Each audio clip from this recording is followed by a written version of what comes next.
Hey everyone, welcome back to Corporate Decoder, the place where we decipher corporate gibberish and turn it into something you can actually understand, even if you didn't spend years in business school. Today we're diving headfirst into SusGlobal Energy Corp's latest quarterly report. And let me tell you, it's a wild ride full of twists and turns that even M. Night Shyamalan couldn't have predicted. Get ready for a financial roller coaster. SusGlobal Energy basically tells us how they've been doing for the first 3 months of the year 2025. They're in the renewable energy business trying to turn waste into, well, not waste. They want to make energy, fertilizer, all that good stuff. Before we get started, if you appreciate getting straight insights from corporate documents, make sure you're subscribed. We also have a Discord community linked in the description below for deeper discussions. First things first, this is a quarterly report, meaning it only covers the first 3 months of 2025. Keep that in mind as we go along, that it's only a snapshot of a short period of time. The company says it's a renewables company aiming to monetize some technologies related to transforming waste into energy and regenerative products, which means things like fertilizer. Their main office is in Toronto, Canada. It wasn't always that way though. Back in 2017, they changed where they were incorporated, moving from Ontario to Delaware. A quick note here, these financial statements don't spell out every little detail usually needed for a full financial picture. Basically, this is the abridged version, so to get every small bit of detail, we'd have to look elsewhere. This talks about the risks they face, like interest rate changes and customers who don't pay their bills. Also, since they do business in both US and Canadian dollars, they have to watch out for changes in the exchange rate because that can affect revenue and expenses. This part is short and sweet because it indicates there's no new crazy obscure rule change or change in accounting standards that's expected to drastically change their financial position. Here we find that some of their costs were expensed after March. In a financial report like this, you may have to pay for expenses in advance. Now it's time to look at the stuff that's supposed to last a while, like buildings and equipment, land and how much their value has changed. The biggest chunks are land worth about 1.5 million, composting buildings around 1.2 M, and Gore cover system contributing about 264K. Depreciation and amortization, how much these assets lose value over time. Also get a quick mention. Plus they're trying to sell some properties in Hamilton, Canada, and those things need to be shown on the books too. It is really important to touch on the real kicker being related to accounting rules. If the equipment's being sold, you got to do some evaluations here, and the company's looking at some complicated criteria here, so it's important you look at that. Now let's get into some potentially dicey stuff. Deals with people connected to the company. The management fees paid to people in charge cost over 130K. Then there is the rent for office, which comes from a company that's also run by their CEO. You may want to keep an eye on this one.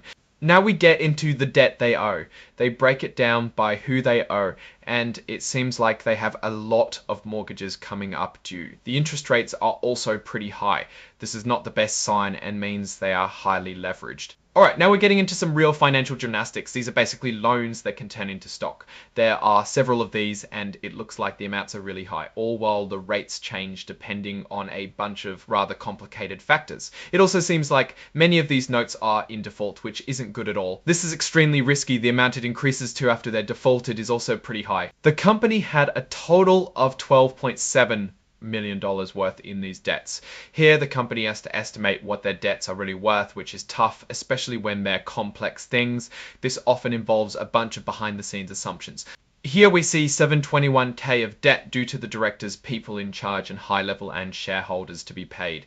Since it's related, you can expect these to come with slightly complicated rules than what would be seen in regular loans. To get into the actual financial position, let's scroll to the consolidated statement, the good old capital stock part.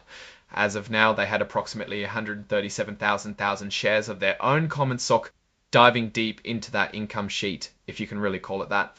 Revenue took a massive hit from 53K to just a little over 6K. If this was your bussiness, you'd want to ask some serious questions. They attribute that to just the carbon facility being open very shortly. As for expenses, a lot of the numbers are down, but there are some exceptions with interest expenses being way up. Their actual net loss is also really high, being close to what they report.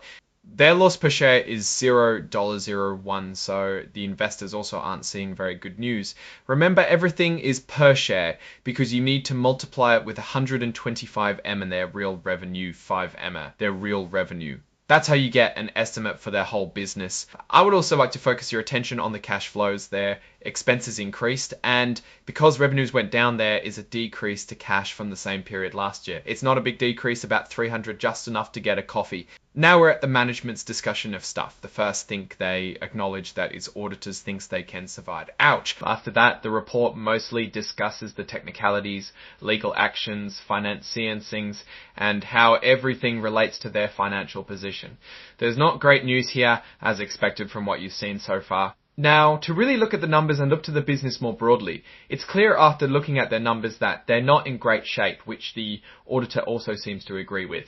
Even with a slight reduction in expenses due to various cutbacks, their revenue's super low, so they are actively seeking funding. However, I'm not saying the opposite either. You absolutely need to look at the green industry and some of the long-tail gains that they might obtain.